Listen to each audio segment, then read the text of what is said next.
Events of the past and present shape tomorrow. Our vital concern is you, today's youth, for our future depends on you. Before attempting to figure out where we're all going, it is imperative for us to have a strong awareness of where we have been. To untangle today's problems, we need to understand yesterday.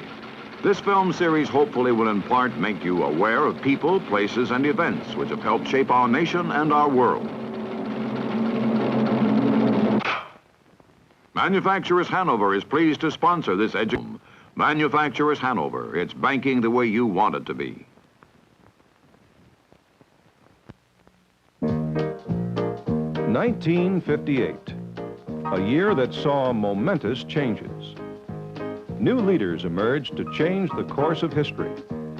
New technologies would send rockets into space and submarines beneath the North Pole. America would gain a new state, and baseball would move from coast to coast. New heroes and villains would strut the world stage, and a new fad would capture the world's fancy.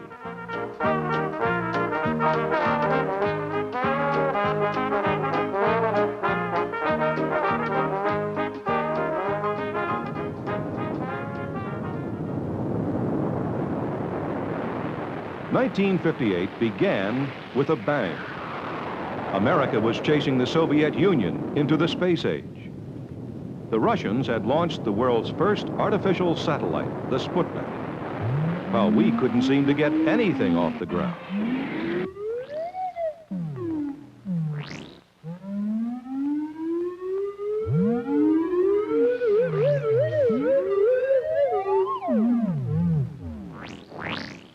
Without the aid of a Hollywood special effects department.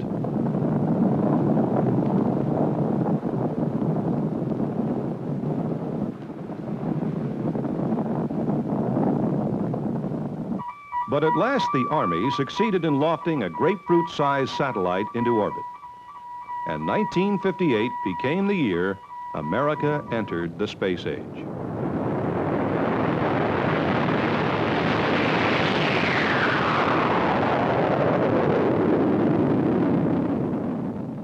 (1958) was to become a year of remarkable technological developments. The world's first commercial jetliner, the Boeing 707, went into service, while automobiles got bigger and bigger and looked as if they too might take off.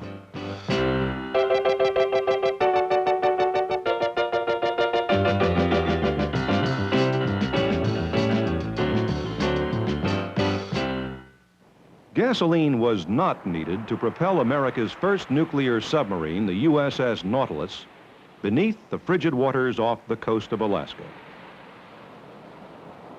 Hers is a secret mission to find a new northwest passage beneath the polar ice pack. Tension mounts as the crew navigates blindly beneath the frozen sea. The submarine's television cameras peer upward at the thick ice, gliding above like frozen clouds. And then, the Nautilus's skipper, Captain Anderson, marks the historic position. 5, 4, 3, 2, 1, mark. For the USA and the U.S. Navy, Sunday, 3 August, 1958, 23:15, Eastern Daylight Saving Time, the North Pole. Finally, after 96 hours and 1,831 miles under the polar ice pack, the Nautilus surfaces in the Greenland Sea, the first ship in history to circumnavigate the top of the world underwater. 2 weeks later, the Nautilus entered New York Harbor to a tumultuous welcome. But even the most sophisticated of 1958's technological achievements seemed to pale beside the most awesome device of all, the hula hoop.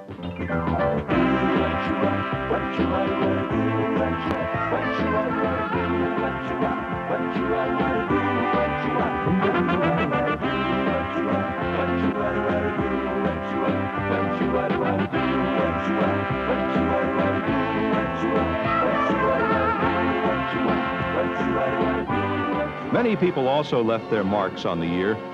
The new Miss America was a young lady from Mississippi named Mary Ann Mobley.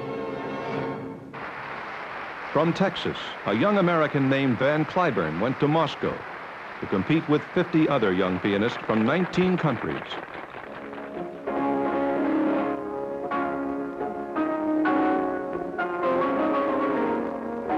And when the competition had ended, Van Cliburn had won the gold medal at the prestigious Tchaikovsky Piano Festival.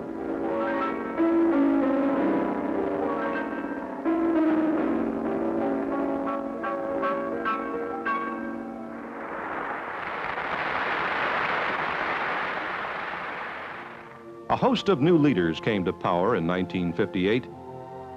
With the death of Pope Pius, the College of Cardinals elected a new leader of the Catholic Church, Pope John XXIII. And although he was to reign for only 5 years, he would chart a new course of liberalism that the Church still follows today. France's World War II hero, General Charles de Gaulle, became its president. He pulled the French out of NATO and set France on a new course in foreign affairs, independent of American leadership. The Russians selected for their new leader Nikita Khrushchev, a roaring bear of a man.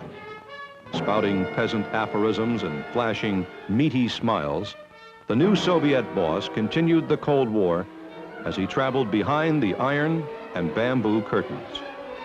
With a skillful blend of saber-rattling and promises of détente, he set the communist world on a course it would follow for almost the next 25 years. Another traveler was Richard Nixon, in 1958, the Vice President of the United States. In Venezuela, he ran into a storm of violent anti-Americanism.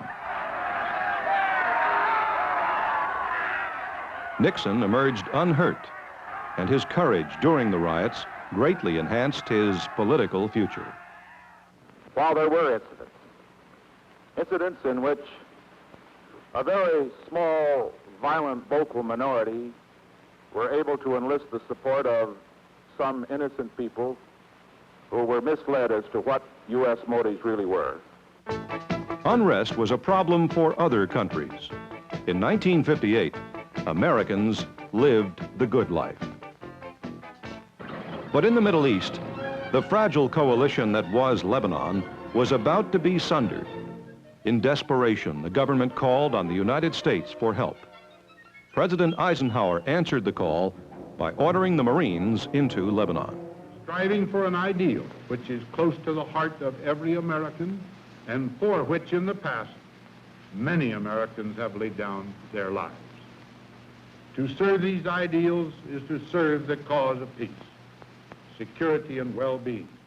In 1982, President Reagan repeats American actions in the tragically torn Middle East as a new generation of Marines are called upon to keep the peace. In the Mediterranean, The government of Lebanon has requested, and I have approved, the deployment of United States forces to Beirut as part of a multinational force.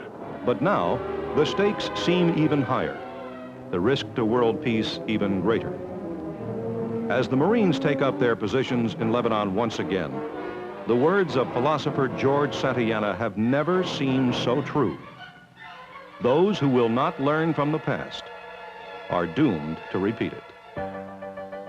There was one bit of the past that Americans did not mind reliving: the annual USO tour of Bob Hope. In 1958, he brought the late Jane Mansfield to the GIs stationed in far-off Korea. That war had ended 5 years before, but the Cold War still went on.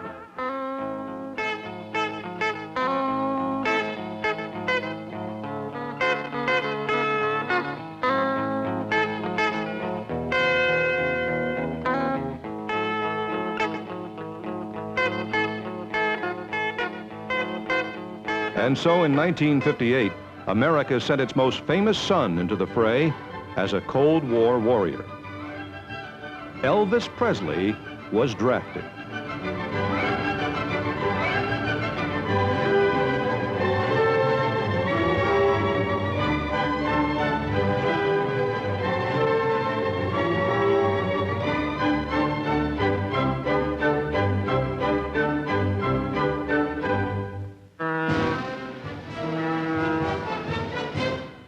While Elvis was going overseas to protect the nation, America was continuing to grow.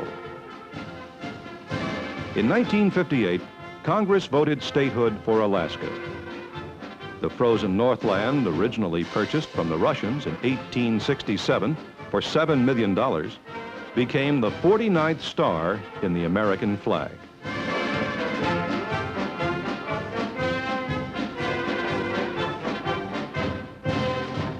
Things were changing in the lower 48 as well. Brooklyn's beloved bums, the Dodgers, left Ebbets Field for Los Angeles. And the New York Giants deserted the Polo Grounds and went west to San Francisco.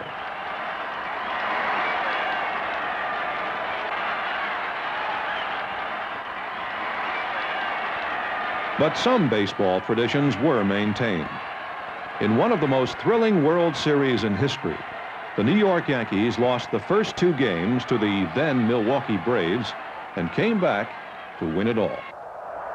In football, the Super Bowl had not yet been dreamed of, and the division champions of the old National Football League squared off for the league title. In a thrilling overtime battle, the Baltimore Colts beat the New York Giants for the championship.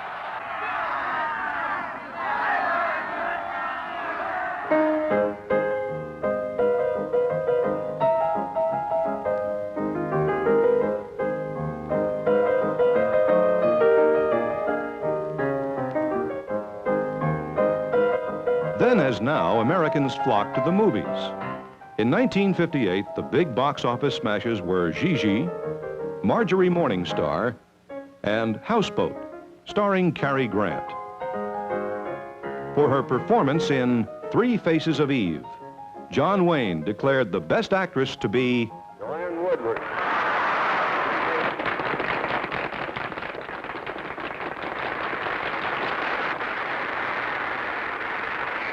I can only say I've been daydreaming about this since I was 9 years old. And thank you very much. The fashion world was stunned by the sag, a style that seemingly owed more to packaging than haute couture.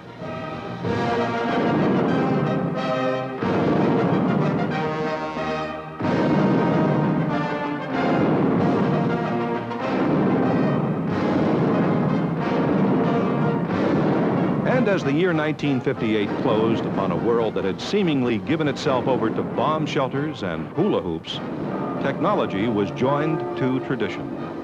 In a portent of the future, the United States celebrated the world's first space Christmas.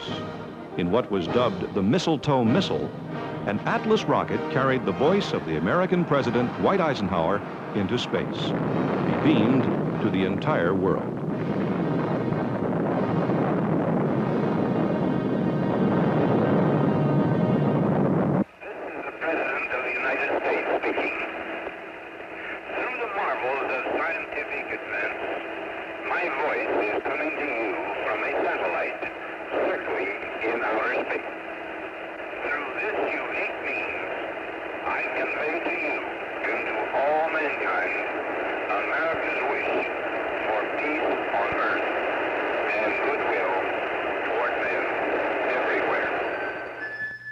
It was a fitting end to the year, for 1958 marked the dawn of the space age. It was a year when American technology would become the hallmark of modern civilization.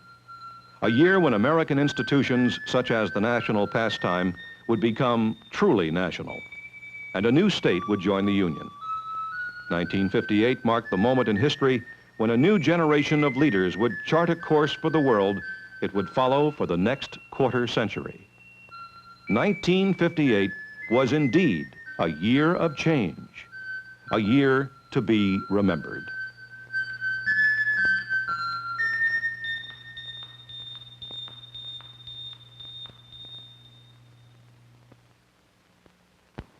Manufacturers Hanover has been pleased to sponsor this educational film. Manufacturers Hanover, it's banking the way you want it to be.